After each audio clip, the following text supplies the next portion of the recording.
এই বিড়ালকে কখনো আপনারা কষ্ট দিবেন না, বিড়ালকে আদর করবেন, বিড়ালকে ভালো মতো পুষবেন।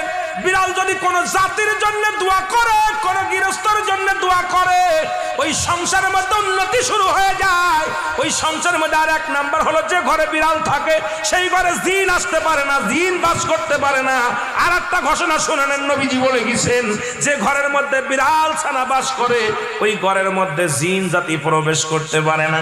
তাহলে ছোট ছোট মাসুম বাচ্চাগুলো যে ঘরের মধ্যে থাকে, মুসলমান অনেক সময় জিনের আশ্রয় পড়ে যায়, অনেক সময় জিনে আসর করে, ওই ঘরের মধ্যে জিনে আসর করে।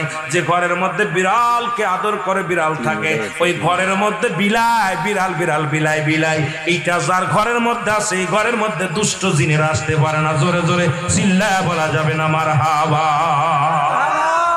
একবার নবী সুলাইমান আলাইহিস সালাম শুনতে পাইলেন পাশের বাড়িতে একটা কুকুরকে কষ্ট দিয়ে